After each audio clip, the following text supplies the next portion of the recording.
Okay, so I have the new Sony a7R III. I'm here with Haley, our model. Say hey. Hi. All right, so I wanted to put this through the paces. I wanted to try it out. A lot of people in my YouTube comments said, hey, if you're trying the X-T2, you should also look at the Sony stuff. So I thought, why not? Why not check it out and see what it's like, see what all the fuss is about? Is this changing the way we take photos? Maybe, I don't know. And when I close my eyes, I still see you. You're like an after image.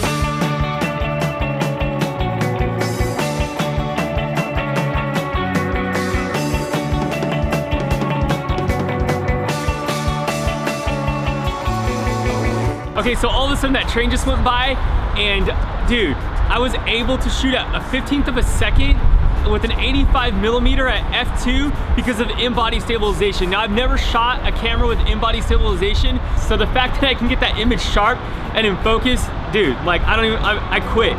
Go out, I always see her. When I look again, she disappears. And when I close my So one of the things that's super impressive about the Sony right off just the get-go is the eye autofocus. Literally, I could be walking around my subject and the eye is completely tracking the whole time. Now, this is something I'm not used to. Now, another thing is the viewfinder. The EVF in this is completely amazing. I actually am pretty blown away. I think the EVF in the Fuji X-T2 that I was using is also amazing. But honestly, to have that eye autofocus and be able to walk around my subject and it not lose focus is pretty, it's almost like cheating, if I can say. I'm blown away on how good this tracks with autofocus and eye autofocus. It's almost scary. I keep looking through my viewfinder thinking I'm wrong or something's not right, but as I go back and look through the photos, everything looks good. So yeah, it's awesome. please forgive me. I've been drinking to forget your name. But I forgot my own name. It was not letting I see my So noise performance up to ISO 2500. I haven't pushed it past that, and it looks really, really good. Now again, my lighting conditions weren't bad. The blacks weren't completely black, and the highlights weren't completely blown out. But the fact that I could shoot an ISO 2500 and not have really bad noise is a good thing for me. So I just want to let you know, if you're wondering like, hey, what does the ISO noise even look like? Is it good? Is it noisy? Does it have problems? Is there discoloration? Honestly, it's looking good so far. You're like an after image.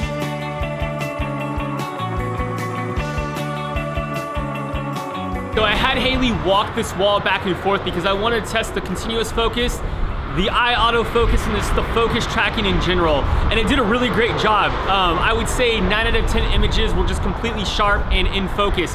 So again, if you're relying on autofocus, if that's a big part of what you're doing, moving subjects are important to you, it did it well. Now, I didn't have her running back and forth. She wasn't catching a football or she wasn't sprinting bases. So I couldn't tell you in a faster motion if it holds up, but having her just walk back and forth and pace, it did it really, really well. Okay, so here are my final thoughts. The a7R III is more than a capable tool. Now, do I think it's the future? Yeah, I definitely do. I think that as new technology comes out, as new cameras come out, they're gonna be featuring some of the stuff that the Sony has in their bodies. Now, does that mean that Sony's the future, that they're owning the game right now? I don't know, that's to be determined. So here are my likes. I love eye autofocus on this thing. I love the ISO and the noise that it was giving me. It was just a good, clean noise. I like noise in my images, so I'm not afraid of it. So I thought it was really, really great. I love the fact that it shoots a lot of frames per second. I love the fact that it has an EVF. I love EVF technology. I love the autofocus tracking. So there's a lot of things to love here, and I love the Zeiss Batis, Batis, whatever, however you say that. I love these lenses. Okay, so the negatives of this camera for me were the clunky menu system. Now I know that you can go in and customize the menu, but I feel like they could really clean up the menu system and put the things that are important right in the forefront, and the things that don't matter as much, they can kind of fall behind. Now again, I know that you can customize this, but if you're coming from a Canon or Nikon or a Fuji and you're used to those menus, the Sony might be a little bit different than you're used to. Now again, those things can be customized. A second thing that I didn't like was the buffering of this camera. Shooting high frames per second and shooting uncompressed RAW, the cards did buffer. Now I was using UHS-2 cards and they were still giving me buffer lag time, and what happened was when that buffer hit, I couldn't do anything else with my camera. It would just completely shut down shooting for me. Now, Am I always gonna shoot high frames per second? And am I always gonna shoot uncompressed RAW? Probably not. But if I'm in a wedding situation and I do want uncompressed files and I'm just shooting a lot of images, I don't want my buffer to stop me from shooting an important moment. So that's something to think about. Now, I don't want to get grilled. I don't want you guys to freak out on me and be like, well, you should shoot compressed or you should shoot faster cards. I was shooting faster cards and I was still getting buffering moments. So with that said, I wanted to put the camera through its paces. I did push it to its limits, and so there was buffering, whereas shooting a 5D4, I never dealt with that kind of buffering time, and even on my X-T2, again, smaller image files, but I haven't dealt with that kind of buffering before. So that's something to think about. You're gonna have to buy fast, expensive cards to shoot this camera. So my final thoughts for this camera is a definite yes. If you're in the market for a full frame camera, this is a consideration. I definitely would look at it.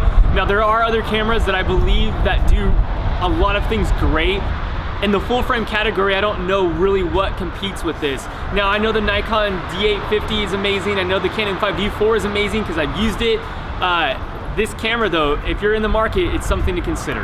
So thank you so much for watching this video. Seriously, dude, I love being a part of this community. It's so much fun. If you have questions for me, if you have comments, leave them below. I would love to just continue to help you guys if I can, continue to give you guys some knowledge or give you some suggestions if you need it. Again, I love being a part of this community, and I thank you so much to all my subscribers. Keep subscribing, keep watching. I'll catch you next time.